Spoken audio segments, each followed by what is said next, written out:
Banyak anak-anak dari keluarga kurang mampu menganggap bahwa pendidikan tinggi itu hanya milik anak-anak orang kaya. Mereka merasa bahwa sekolah, apalagi sampai ke perguruan tinggi, merupakan mimpi yang sulit untuk diwujudkan. Nah, anggapan semacam ini dipatahkan oleh dua tamu kita nanti. Mereka lahir dari keluarga yang sangat sederhana, tetapi prestasi akademik mereka membuat banyak orang berdecak kagum. Yang pertama kita panggilkan Angga Lestari. Angga, terima kasih sudah mau datang di acara Kikendi ya. Silakan duduk Angga. Terima kasih, Pak. Jadi Angga ini berasal dari mana sih? Saya berasal dari sebuah desa di pinggiran dari kota Yogyakarta. Jadi bawahnya Gunung Merapi, Pak. Angga, pekerjaan orang tua apa? Buruh tani di desa. Buruh tani. Kalau buruh Iya. tani itu bukan pemilik lahan ya? Bukan. Jadi hanya bekerja di lahan miliknya orang. Oke. Itu ayah dan ibu? Ayah, tapi ibu biasanya membantu. Oh, ibu membantu ayah. Ya, Berapa penghasilan orang tua sebagai buruh tani rata-rata dalam 1 bulan? dalam 1 bulan dari 500.000 sampai 750.000 1 bulan. Jadi paling tinggi 750.000. Iya, itu kalau tidak dimakan tikus padinya. Kalau dimakan? Ya mungkin bisa lebih kurang dari 500.000, bahkan tidak dapat penghasilan. Dengan kondisi ekonomi seperti itu, berapa bersaudara? Angga? Dua. 2 bersaudara. Cukup uang segitu untuk Angga dan adik atau kakak? Kakak, Apakah cukup untuk Angga dan kakak? tidak cukup sebenarnya karena dulu pernah kami makan hanya dengan garam, kerupuk, itu pernah. Karena emang tidak cukup dari hasil buruh tani di desa. Nah, dengan kondisi seperti itu, saya dengar Angga lulus dengan predikat cum laude dari universitas, betul? Iya, alhamdulillah. Cum laude. IPK-nya berapa ya? Alhamdulillah 3,98.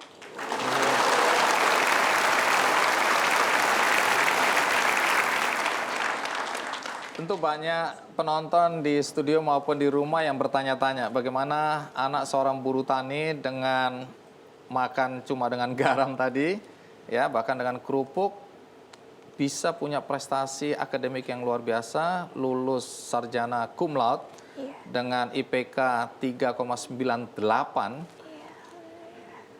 Ini pertanyaan yang akan saya tanyakan juga, bagaimana caranya ya. Tapi sebelum itu, mari kita simak dulu kisah tentang Angga berikut ini.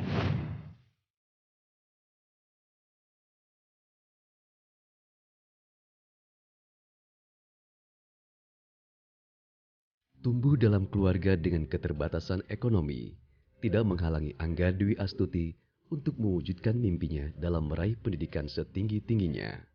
Ayahnya hanyalah seorang buruh tani lulusan SMP, sedangkan ibunya bahkan tidak lulus SD dan menjadi kuli angkut padi dan beras. Kondisi ini membuat gadis asal Sleman, Yogyakarta ini selalu berusaha menjadi yang terbaik dan menjadi kebanggaan keluarga. Sejak duduk di bangku SD hingga SMA, Angga dikenal sebagai murid yang selalu berprestasi. Ia bahkan berhasil masuk Universitas Negeri 11 Maret di Solo melalui jalur beasiswa. Tidak ingin membebani kedua orang tuanya untuk memenuhi kebutuhan sehari-hari, bungsu dari 2 bersaudara ini kemudian membuka usaha kecil-kecilan dengan berjualan jus organik.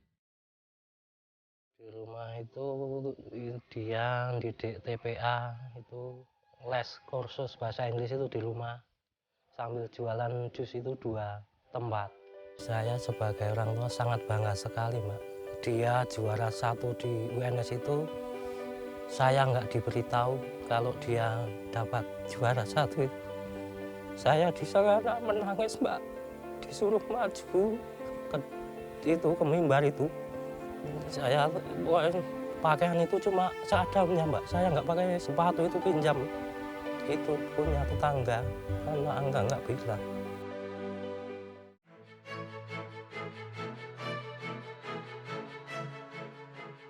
Dengan kecerdasan, ketekunan, dan kerja keras, gadis kelahiran 20 Februari 1992 ini berhasil menyelesaikan program sarjana dalam waktu 3 tahun 5 bulan. Dengan nilai sempurna A. Ia juga dinobatkan sebagai mahasiswi terbaik dan lulus cum laude dengan IPK 3,98. Saya cuma bisa bilang, jadikanlah anak saya Angga, anak yang soleh dan soleha, berbakti kepada kedua orang tua, taat pada agama, berguna bagi nusa dan bangsa.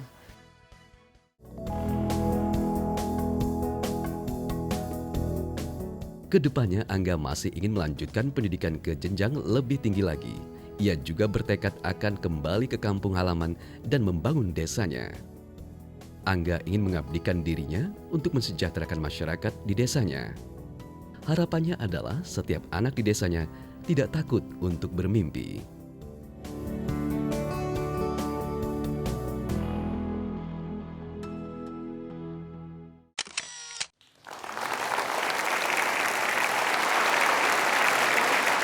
Iya. Jadi pendidikan ayah cuma sampai SMP. Ya, Ibu ibu lulus tapi cuman SD kelas 2. drop out namanya. Ya. Iya, drop out SD kelas 2. Iya. Baik, dengan situasi dan kondisi seperti itu, sejak kapan Angga dapat beasiswa? Sejak SD. Ya. Alhamdulillah. Jadi dari SD sudah dapat beasiswa, SMP juga, Iya. SMA juga, Iya. kuliah juga. Iya. Alhamdulillah. Oke, Tuhan Maha Besar itu ya. Iya.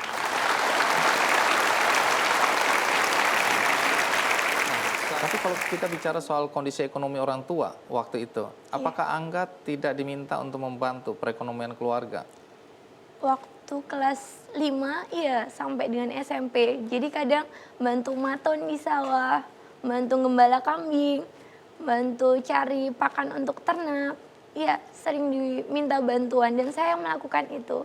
Tapi ketika sudah masuk SMA dan alhamdulillah masuk di SMA 1 Teladan Yogyakarta, agak berbeda jadwal kesehariannya karena penuh untuk kegiatan di sekolah.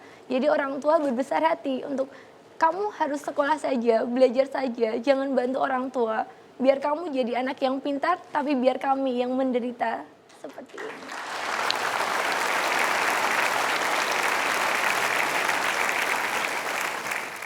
Saya dengar juga bahwa Angga pernah atau mulai jualan jus buah ketika dulu di bangku.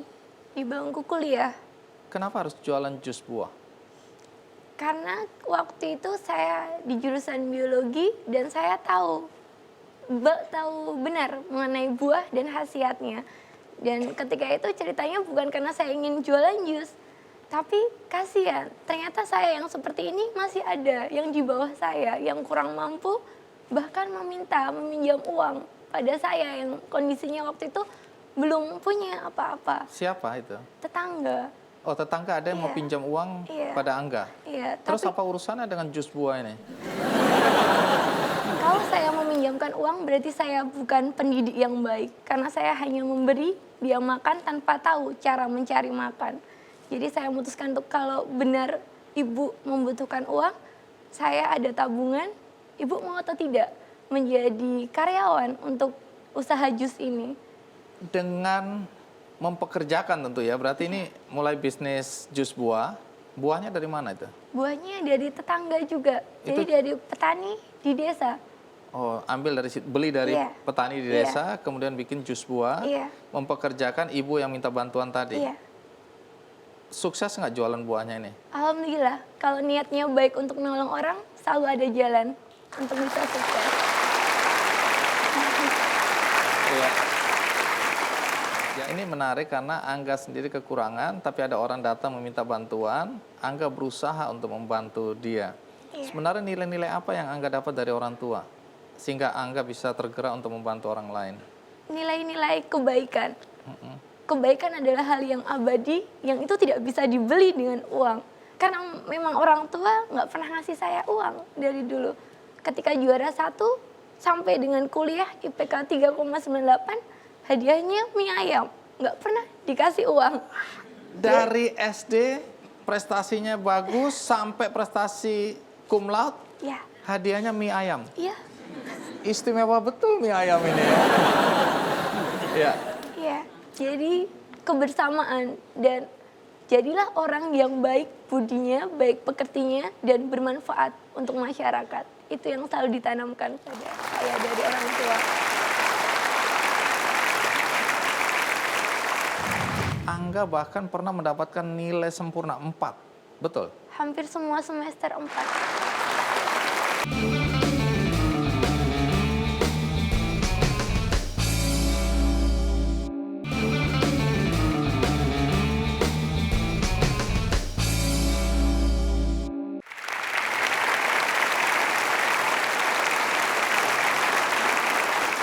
Angga, anak buruh tani yang hidup sangat sederhana, ternyata bisa lulus dengan prestasi cum laude. Tentu pertanyaannya adalah bagaimana seorang anak muda bernama Angga bisa mencapai prestasi yang luar biasa itu. Nah, ini yang harus Angga jawab. Angga, bagaimana dengan kondisi tadi, Angga kok bisa punya prestasi dari mulai SD, SMP, SMA, bahkan sampai universitas? Apa yang membuat Angga sukses? Motivasi terbesar saya adalah untuk bermanfaat, berguna bagi orang. Kalau saya jadi orang yang bodoh, apa yang bisa saya lakukan untuk masyarakat di desa yang semuanya pendidikan menengah ke bawah dan ekonominya juga menengah ke bawah. Itu motivasi yang harus ada dalam diri saya, bahwa jadilah anak yang pintar, karena itu kamu akan bisa berarti untuk orang lain. Jadi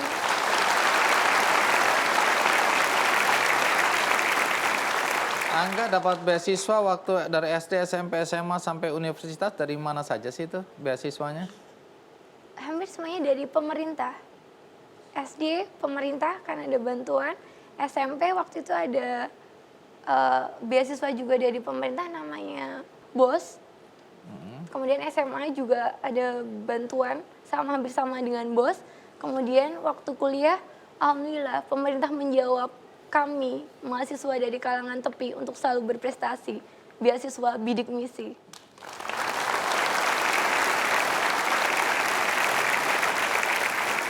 Mengapa Angga memilih jurusan biologi di Fakultas MIPA? Karena sebenarnya pilihan pertamanya bukan biologi, Oh, apa pilihan pertamanya? kedokteran. Kedokteran. Iya. Oke, apakah itu berarti Angga kecewa dengan jurusan yang sedang ditekuni? Tidak pernah kecewa ataupun menyesal, karena selalu yakin bahwa apa yang dipilihkan Tuhan itu jauh lebih indah dari apa yang kita pilih.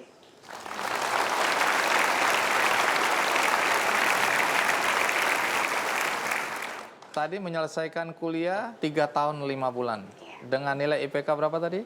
3,98. Tapi saya dengar beberapa semester Angga bahkan pernah mendapatkan nilai sempurna 4. Betul? Hampir semua semester 4, hanya 1.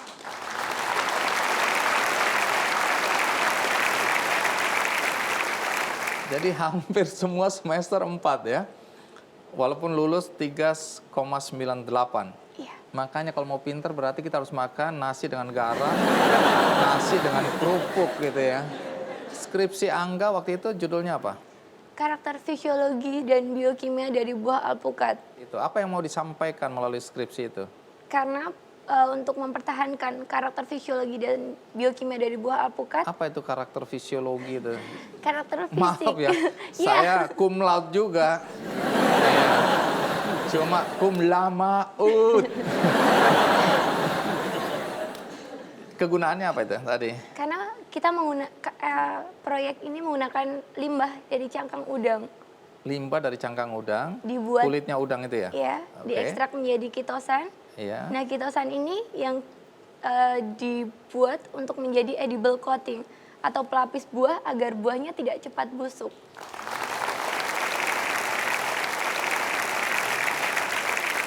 Sekali lagi dengan pencapaian tertinggi seperti itu, hadiah dari orang tua hanya mie ayam. Iya. Filosofi apa yang ada di dalam mie ayam ini? Ini penting ini, selain kerupuk dan garam tadi. Filosofi untuk menghargai, mensyukuri apa yang mampu kita dapatkan, tapi kebersamaan dalam keluarga adalah hal yang nomor satu, yang paling utama.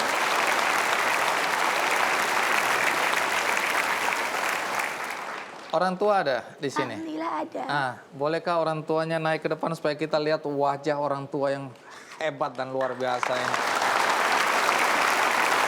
Oh ya. Waduh, ini orang tuanya ya. Baik, Ibu.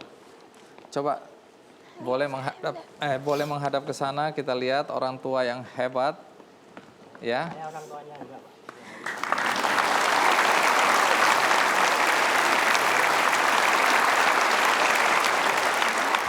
Angga kan anak Sleman nih, Iya, anak desa.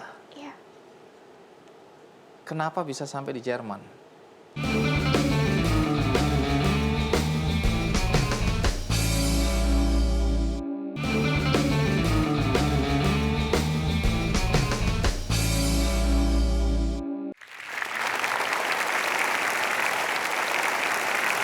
Bagi Anda yang baru saja mengikuti acara ini, tamu saya adalah Angga Lestari, seorang anak buruh tani, berasal dari Sleman, dan dia mampu lulus sarjana dengan predikat cum laude.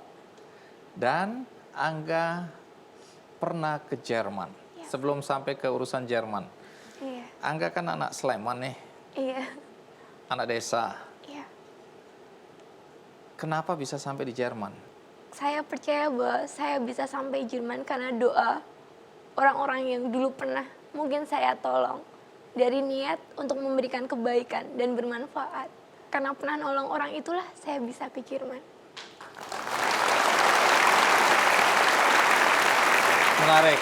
Pelajaran berikutnya, sering-seringlah menolong orang supaya bisa ke Jerman. Bagaimana ceritanya bisa sampai Jerman? Ketika itu mimpi saya masuk universitas adalah menjadi mahasiswa berprestasi tingkat nasional. Tapi ketika di semester 5 pengumuman mahasiswa berprestasi, saya kalah dalam satu bagian karya tulis ilmiah. Karena ada 4 poin, IPK alhamdulillah saya paling tinggi, bahasa Inggris alhamdulillah saya paling tinggi, dan organisasi juga paling tinggi. Tapi juri bertanya, kamu kemana saja? Kok nggak ada karya tulis ilmiah satupun? Ketika itu saya menangis, tapi saya tidak menyesal. Karena ketika di semester 2, saya pernah ikut karya tulis ilmiah se-Indonesia dan alhamdulillah masuk 10 besar. Tapi apa yang terjadi di desa saya? Anak-anak TPA saya tinggalkan untuk ikut karya tulis ilmiah 6 bulan. Dan akhirnya mereka apa? Mereka tidak pernah mendapatkan pendidikan, ilmu agama, mereka hanya bermain-main di sungai. Lalu apa yang membuat saya memilih untuk mengabdikan diri saya agar mereka anak-anak ini punya mimpi yang lebih besar daripada saya. Saya memutuskan untuk tidak pernah ikut lagi lomba karya tulis ilmiah Demi anak-anak ini. demi anak-anak dan juga pemuda di desa. Tapi katanya ke Jerman ini gara-gara juga makalah yang berkaitan dengan urusan jus buah tadi. Iya. Bisa jelaskan apa kaitan antara makalah kemudian bisa ke Jerman dengan jualan jus buah? Karena saya tidak menjadi mahasiswa berprestasi, ternyata ada rezeki lain. Bahwa waktu itu pembantu dekan 3 tuh telepon saya, "Dek, kamu ikut seleksi ke Jerman." Saya kan deg-degan ya Pak, ke Jerman tuh negara mana? Kan waktu itu desa. Nanti saya kasih tahu Jerman dari mana ya. Dan ketika itu syaratnya tidak pakai TOEFL, hanya paper tentang apa yang telah kita lakukan untuk universitas. Dan ketika itu saya menulis one student one tree, di mana waktu itu saya kan asisten dosen untuk fisiologi tumbuhan. Setiap tahun saya melakukan itu. Dan yang kedua adalah organic juice untuk memberdayakan masyarakat di desa. Itulah isi makalahnya. Ya. Dan menang. Alhamdulillah. Dan berangkat iya. ke Jerman. Alhamdulillah berangkat ke Jerman. Gara-gara jus buah. Gara-gara jus buah. Jadi gara-gara nolong ibu itu ya, Ya. Tuhan tidak Tuhan tidur. tidak tidur. Dia melihat perbuatan Angga, dia bilang oke, Angga bantu orang melalui jus buah, saya akan kirim Angga ke Jerman melalui jus buah juga. Amin. Jadi pelajaran berikutnya adalah Mulailah berdagang jus buah. supaya bisa ke Jerman. Ya, Angga luar biasa. Artinya apapun juga boleh percaya boleh tidak, jus buah yang membantu orang lain, justru sekarang yang membantu Angga untuk bisa ke Jerman. Acara apa sih ini? World Student Environmental Summit. Jadi seluruh mahasiswa dari 35 negara kita dikumpulkan di situ untuk mendiskusikan apa yang telah dilakukan untuk universitas dan bangsamu dan apa tantangan terbesar kita dalam menangani masalah lingkungan.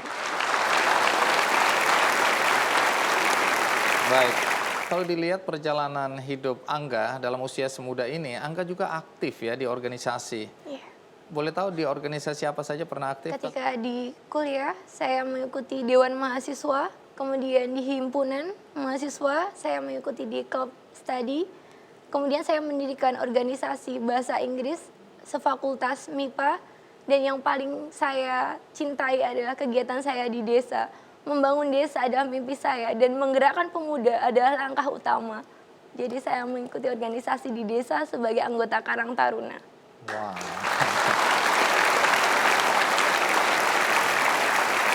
Jadi prestasi begitu banyak dengan prestasi akademik yang juga mengikuti ya, prestasi organisasi dan prestasi akademik bisa berjalan bersamaan ya.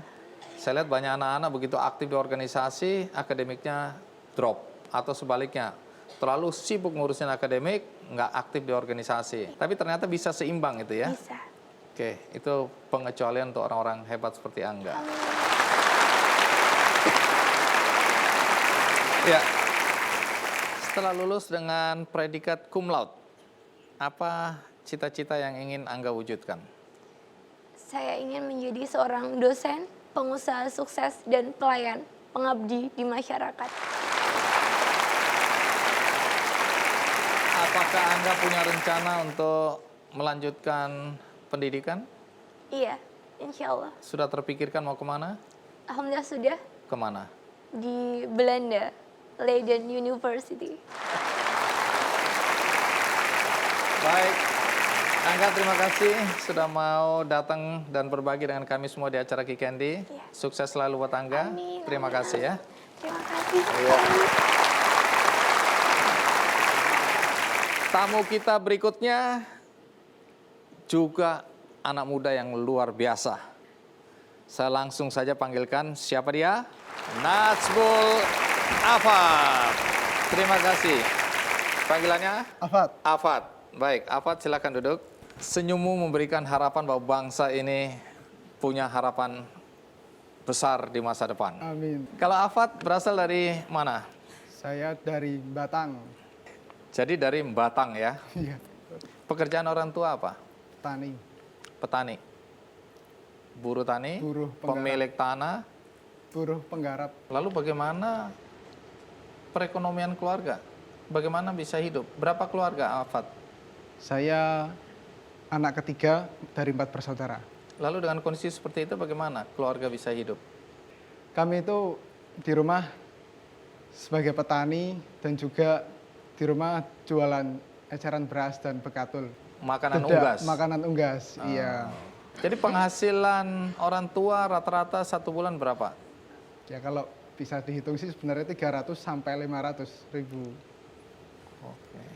Cukup itu untuk 4 anak, 2 orang tua? Cukup karena berkah.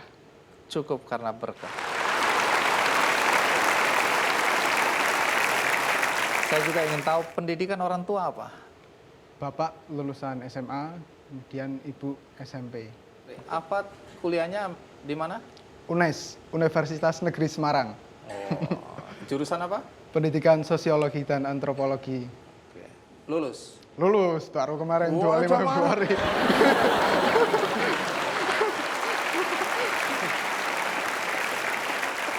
Ini apa? Saya kan tanya baik-baik. Nggak usah marah dong. Iya, jadi lulus? Lulus dong. Nah, jawabnya gitu, lulus. Oke, lulus. Saya dengar lulus dengan prestasi bagus juga. Iya, alhamdulillah. Cum laude.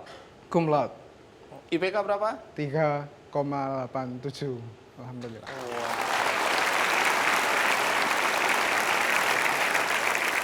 Ketika ayahnya meninggal, Afat waktu itu sudah kuliah dan untuk itu terpaksa jualan donat.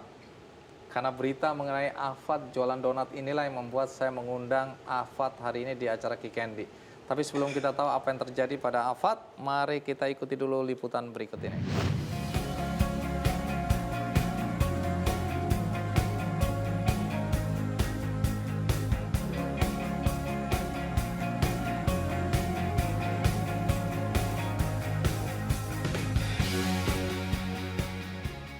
Hidup dengan keterbatasan ekonomi tidak menyurutkan semangat Muhammad Najmul Afat atau akrab disapa Afat untuk berprestasi. Pria asal Batang, Jawa Tengah ini berhasil mewujudkan mimpinya untuk meraih pendidikan hingga ke perguruan tinggi.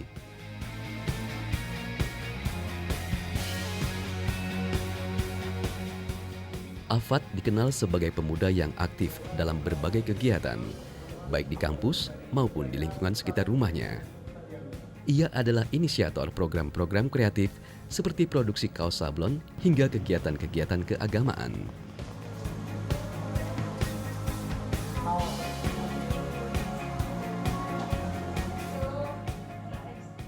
Di tengah kesibukannya, Afat masih meluangkan waktu untuk membantu keluarganya menjual kebutuhan pokok pertanian, mengolah hasil sawah dan hewan ternak.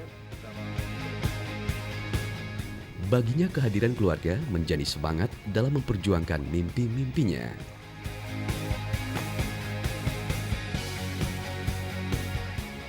Usaha pantang menyerah dan kerja kerasnya akhirnya berbuah manis. Pada Februari 2015 kemarin, Afat dinobatkan sebagai wisudawan terbaik dari Universitas Negeri Semarang dan lulus cum laude dengan IPK 3,87.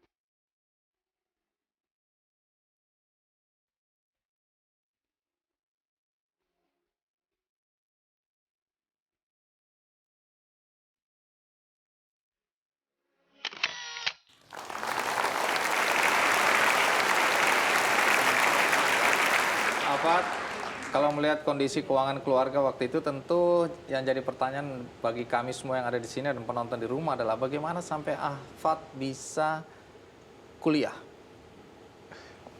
Waktu itu memang sebenarnya saya tidak ingin kuliah, meskipun di hati kecil ingin sekali kuliah. Seiring berjalannya waktu memang bapak saya sakit dan untuk makan pun maksudnya kesulitan. Kenapa kok saya menambah beban beliau?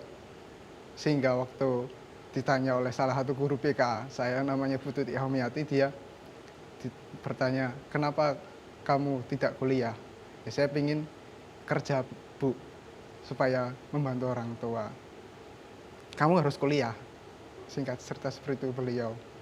Sehingga, ya sudahlah, kalau kuliah tapi terus uangnya gimana, Bu? Kan ada beasiswa bidik misi. Oh, ya sudah, saya berangkat. Ikut mendaftar untuk beasiswa bidik misi. Ya? Iya. Prestasi sekolah bagus? Bagus. Saya juga aktif di OSIS. Dan bisa dikatakan ya saya 3 besar terus di 3 besar SMA terus di SMA. Akhirnya dapat nggak bidik misi itu? Awalnya tidak. Awalnya tidak. Artinya ditolak waktu itu? Iya, meskipun saya tuh kan daftar di UNES, saya punya keyakinan pasti saya keterima karena saya pintar gitu. Saya tuh orang yang optimis.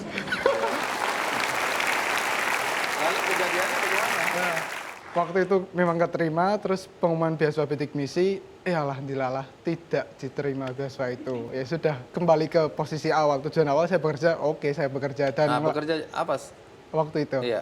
Setelah ditolak bidik misi, terus kemudian kerja? Iya. Kerja apa? Tugas saya di rumah mencari rumput. Dan kemudian saya mencoba menjalin sebuah karir yang pasti di cleaning service. Meskipun itu masih nitip sama salah satu saudara saya. Jadi waktu itu sudah terpikirkan untuk menjadi Cleaning petugas cleaning service. Iya. Nah, lalu apa yang terjadi? Kok akhirnya bisa kuliah juga? Alhamdulillah waktu itu kan saya terus menjalin komunikasi dengan teman-teman yang sudah diterima di UNES. Dan waktu itu ada kegiatan yang namanya PPA, pengenalan akademik gitulah, atau bisa dikatakan ospek. Nah, Prof.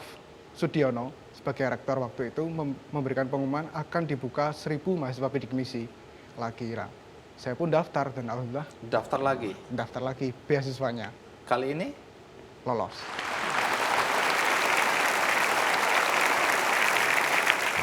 jualan donat di kampus. Di kampus dan kos-kosan. Itu teman-teman tahu kalau Afat jualan donat? Tahu. Apa nggak malu?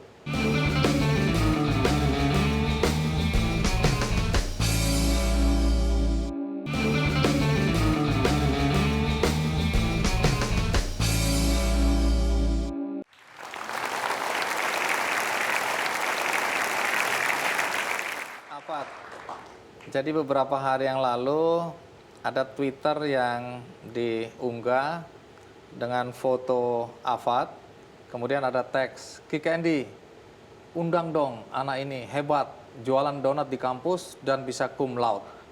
Jadi gara-gara donat kamu diundang ini. Bisa cerita, walaupun mungkin kita sekarang ketawa, tapi pasti itu perjalanan hidup yang tidak mudah ya bagi seorang anak muda seperti kamu, jualan donat di kampus. Itu ketika orang tua meninggal, ayah. Iya. Bagaimana ceritanya? Waktu itu kan sebenarnya saya mulai sejak semester 1 masuk awal. Bulan Agustus saya diterima di UNES, kemudian selama kurang lebih 5 bulan saya numpang di tempat kos-kosnya teman-teman. Karena waktu itu memang beasiswa bidik misi tidak langsung berdunduk karena keluar gitu. Ya, terus karena belum keluar, apa yang terjadi? Saya dengar pernah diusir oleh security ya? Iya, Terpaksa tinggal di mana? ya tetap tinggal di teman itu. Saya pindah. Kan ada 3 tempat yang terus saya gilir. Pokoknya malam ini saya tidur di tempatnya Mahfur, malam kedua saya tidur di tempatnya Freddy, malam ketiga di tempatnya Mas Ali. Nah, itu loh, terus saya gilir pokoknya. Oh, jadi mereka nggak rasa itu ya?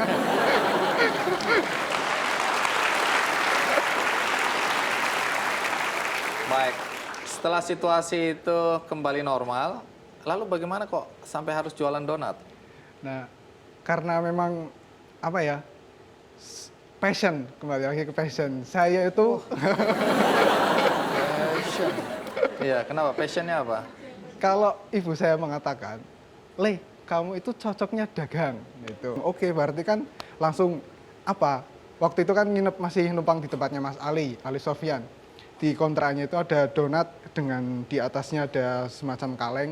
Jadi ambil sendiri, bayar sendiri gitu loh. Nah, saya cari siapa ini penjualnya. Saya hubungi, Pak, saya mau jualan donat, tak bawa ke kampus dan saya titipkan di kos-kosan. Selama 2 tahun itu. Modalnya dari mana ini? Nah. Kan harus tetap bayar dulu dong. Kok ketawa? Apa yang terjadi? Kalau modalnya ya disisihin sendiri dari uang bidik misi itu. Jadi uang bidik misi tidak sepenuhnya saya langsung pakai. Saya ambil dari rekening, saya serahkan ke ibu. Bu, ini uang dipegang. Semoga ini bisa untuk muter, beli beras, kemudian kolak dan dijual kembali. Dan ketika saya butuh, saya minta ya harus dikasih intinya gitu loh. Tapi ada uang yang disisihkan untuk orang tua supaya Iya. orang tua bisa dagang beras eceran dan lain-lain ya. Nah, uang itu yang disisihkan untuk kemudian jadi modal jualan donat. Iya, Nah, jualan donat di kampus. di kampus dan kos-kosan. Itu teman-teman tahu kalau Afat jualan donat. Tahu, Apa nggak malu? pernah saya dihina. Ya menurut saya dihina lah. Tunggu, siapa yang menghina kamu?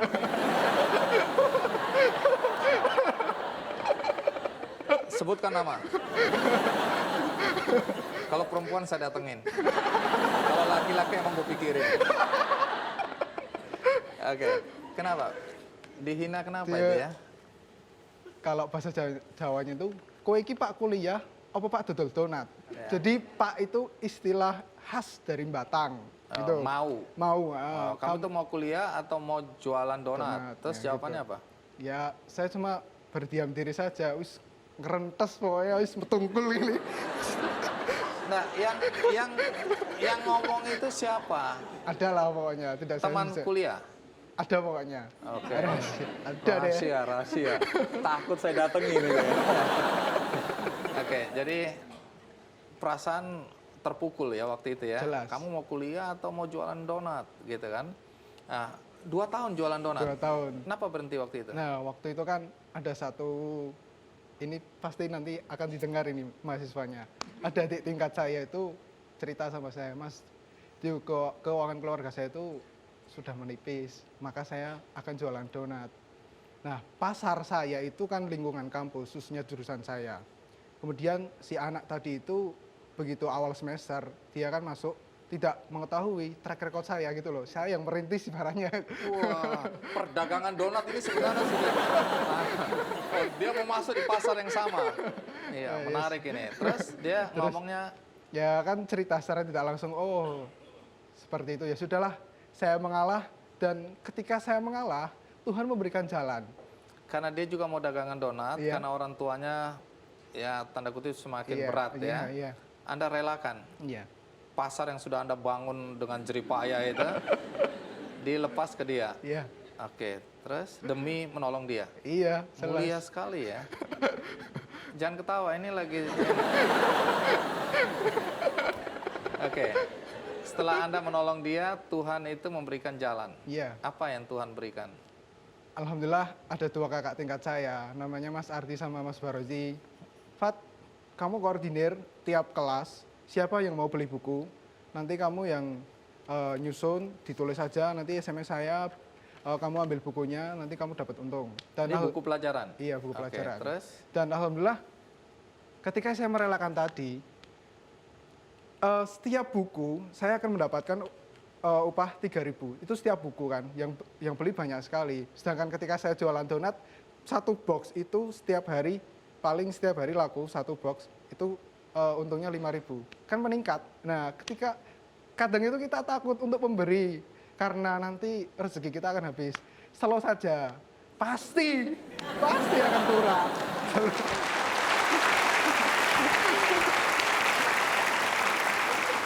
Ini yang dibilang the power of giving.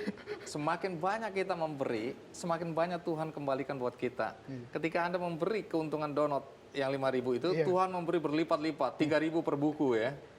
Anda kaya raya dong waktu itu ya. Iya, bisa beli sepatu meskipun Oh, bisa beli sepatu. Oh, ini cuma- sepatunya ini bukan, ya? bukan. Oh, bukan. Meskipun Oke, jadi artinya penghasilannya tiba-tiba lebih banyak. iya, heeh. Baik. Walaupun harus orang Jawa bilang struggling ya, harus penuh perjuangan untuk bisa kuliah dengan jualan donat dan buku. Tapi Afat saya dengar aktif juga di organisasi kampus ya. Iya. Aktif di mana aja? Kalau di kampus saya jadi fungsionaris HIMA, Himpunan Mahasiswa Sosiologi Antropologi. Dan kemudian saya juga aktif sebagai ketua keluarga mahasiswa Batang di UNES gitu. Wah, Nah, penting betul Batang ini ya. harus penting. Iya. Nah, saya dengar selama kuliah Afat juga jadi guru. Iya, Guru apa? guru ngaji. Oh iya. Dapat honor nggak itu? Jangan pikirin honor. Gitu loh.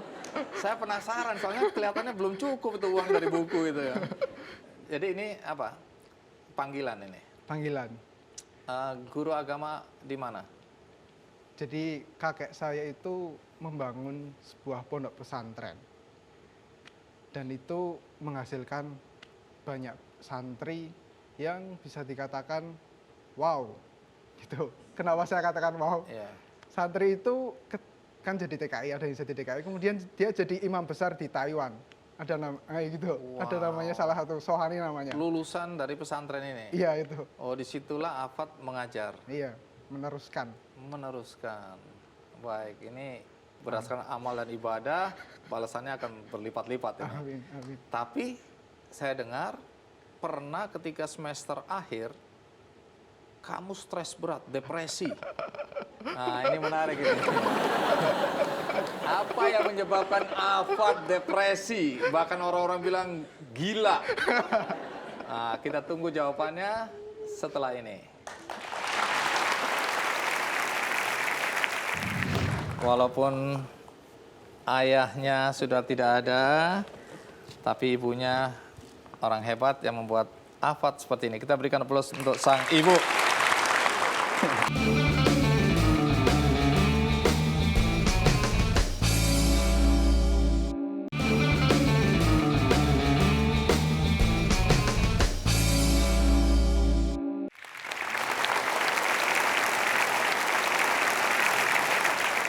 Afat, tadi ceritanya itu kisah sukses ya. Bagaimana dengan kondisi dan situasi ekonomi yang berat, Afat bisa menapak pendidikan ke jenjang yang tinggi dan lulus cum laude. Tapi saya pernah dapat bocoran bahwa Afat ini di semester 7 stres berat, depresi. Kemudian orang bilang Afat udah gila.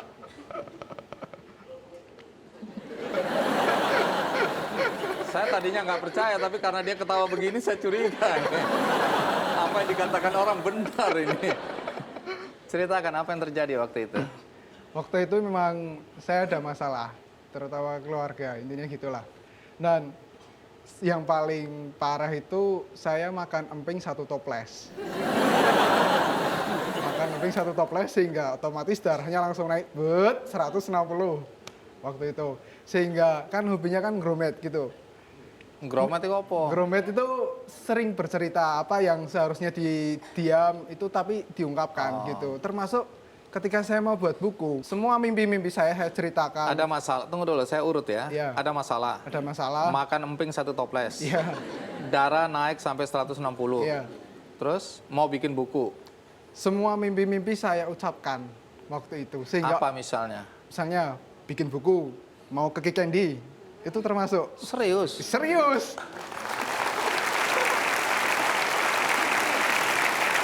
Tunggu. Gara-gara kepingin di Kick Andy juga, kamu dibilang gila?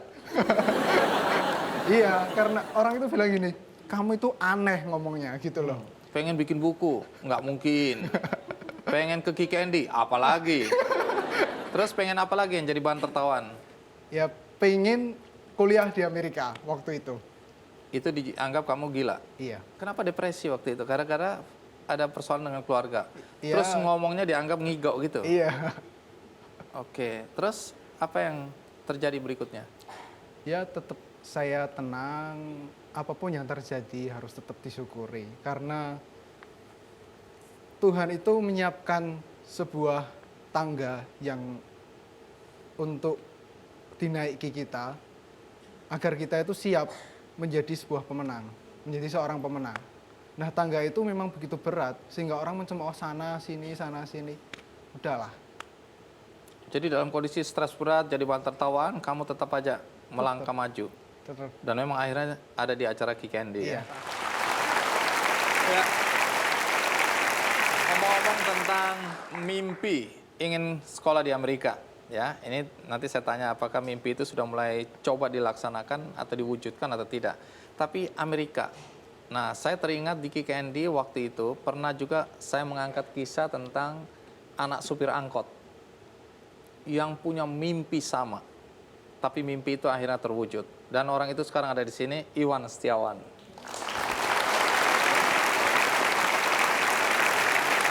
Iwan, ini kisah Iwan Setiawan sudah dijadikan sebuah buku berjudul 9 Summers, 10 Autumns.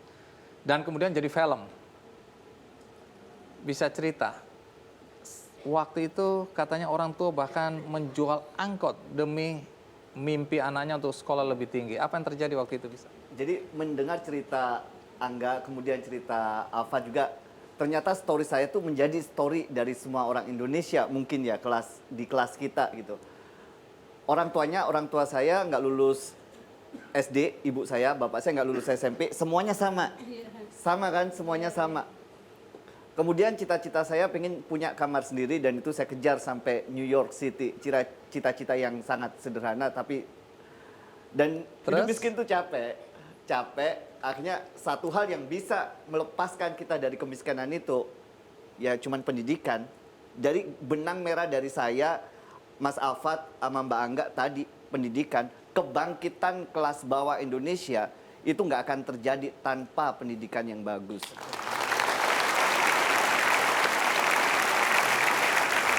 pendidikan Anda sampai di mana dan bagaimana ceritanya bisa sampai ke Amerika?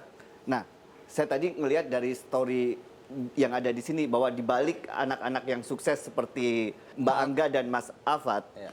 itu ada orang tua yang luar biasa. Saya tuh ngelihat ini kayak ibu saya ada di sini, ibu saya ada di sini, sama. Saya juga merasa ibu saya ada di sini. Iya.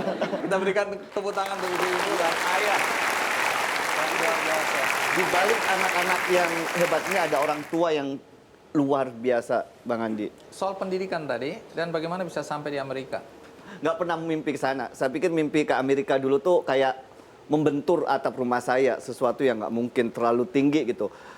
Kuliah aja susah gitu. Keluarga kita lima orang anak.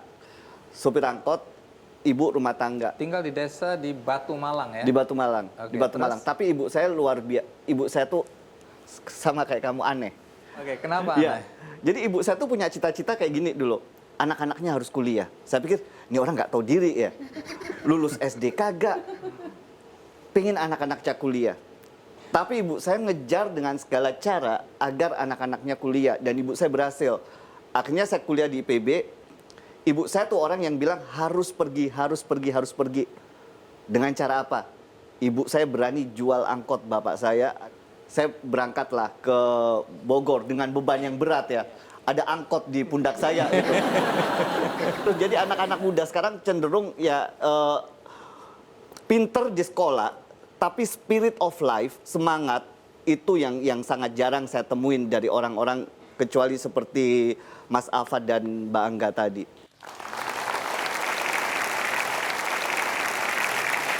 Terima kasih Mas Iwan sudah mau datang di acara ini dan berbagi dengan kami semua ya. Afat, boleh tahu apa mimpi yang ingin kamu wujudkan setelah lulus cum laude? Saya pengen kuliah lagi dan membangun Batang. Kuliah lagi dan membangun Batang.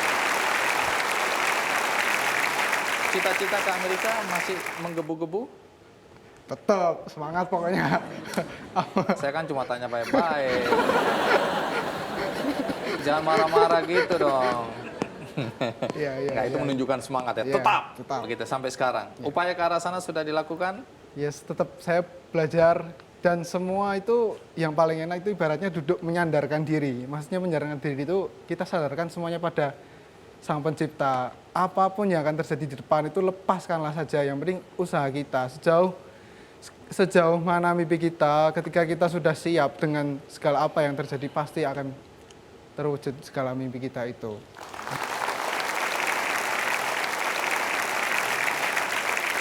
Saya setuju dengan Iwan Setiawan bahwa di balik anak yang luar biasa seperti Ava dan juga tadi Angga ada orang tua yang super hebat. Karena itu kita minta ibu dari Ava untuk naik ke depan.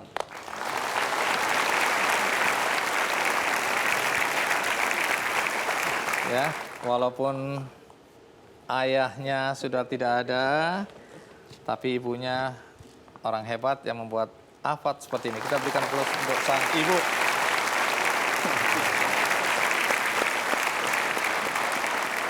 Baik, boleh kembali. Nah, sebelum itu saya undang kembali Angga untuk naik ke atas pentas. Jadi Angga dan Afat hari ini atas prestasi dan perjuangan kalian berdua, Permata Bank Syariah ingin memberikan apresiasi. Untuk itu kita minta Pak Aidil Muhammad, Ketua Pelayanan Zakat Permata Bank Syariah untuk maju ke depan. Monggo. Terima kasih Pak Aidil ya, sudah mau hadir. Ya, saya dengar Anda ingin memberikan apresiasi dalam bentuk apakah itu? Silakan disampaikan. Apresiasi untuk dua anak muda yang hebat. Dipersembahkan oleh Permata Bank Syariah.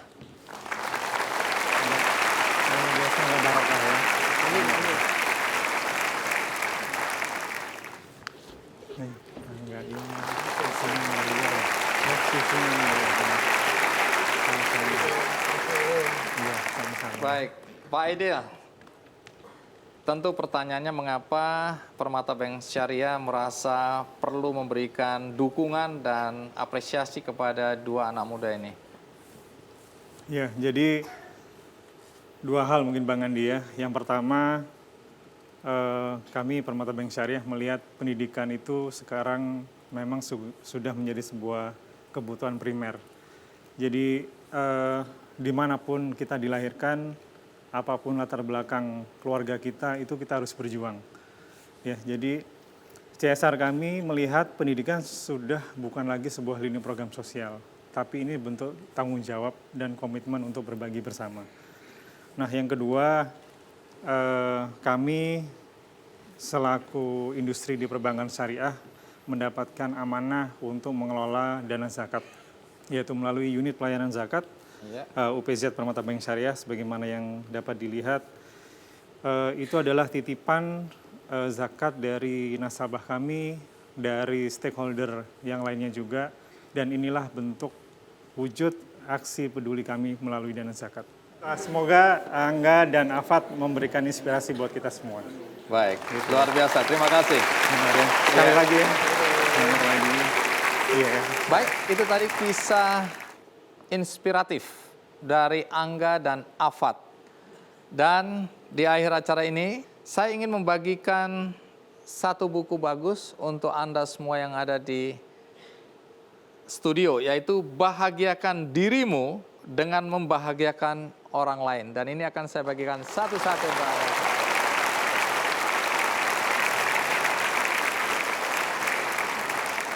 Bagi Anda di rumah, Anda juga bisa mendapatkan buku ini melalui undian di website kickandy.com.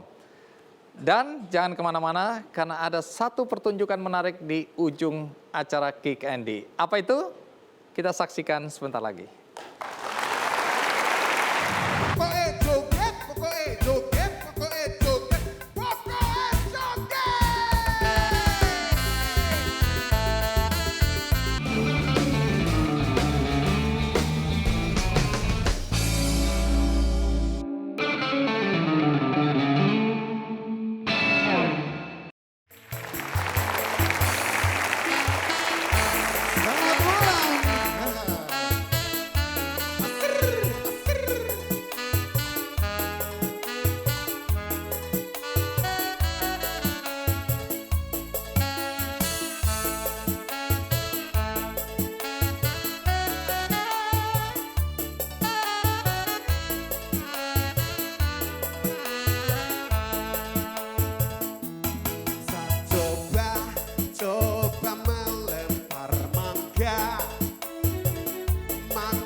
Iya.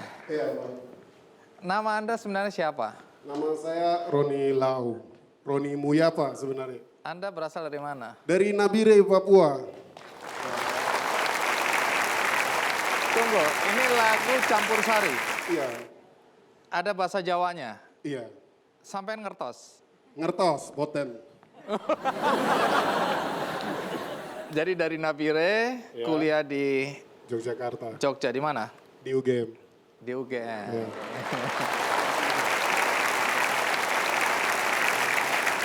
Mulai kapan tertarik? Mulai tahun 2010 tertariknya di Gara-gara apa?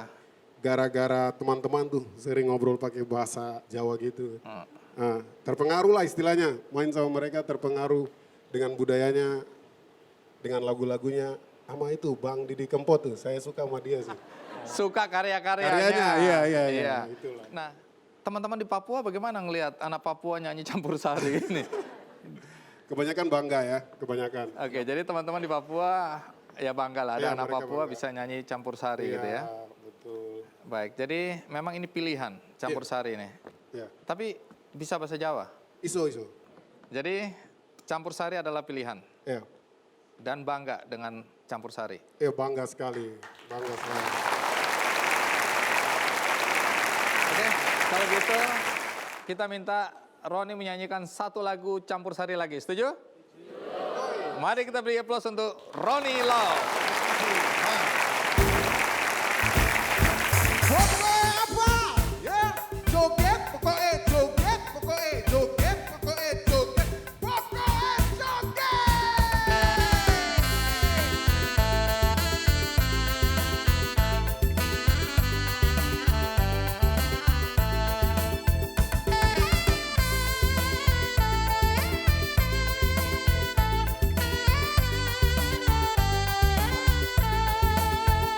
Krungu suarane gendang tun mbokmu penontonne jingkrak goyang-goyang. Krungu suarane suling kepenak ana ning kuping penontonne joget ngendi ora eling. Yo pokoknya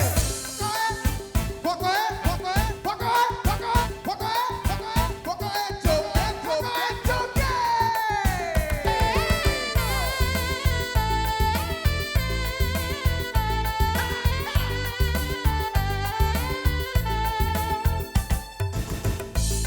Konco ora ono sing beda, sing tawuran berarti kuwi deso.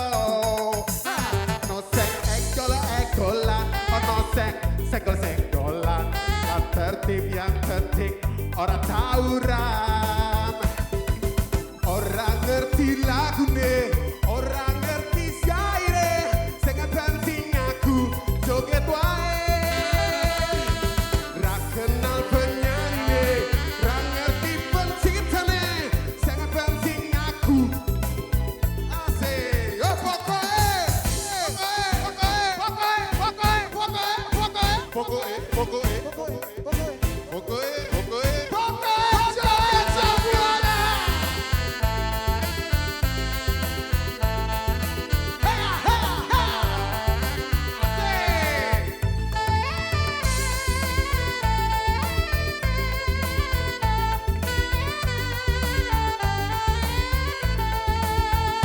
Krungu suarane gendang tun mbokmu penontonne jingkrak goyang-goyang. Krungu suarane suling kepenak ana ning kuping penontonne joget ngendi ora eling.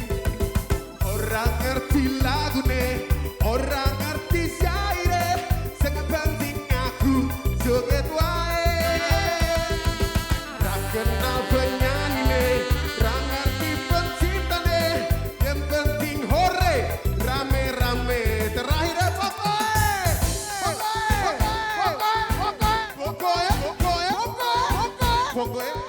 pokoknya joget.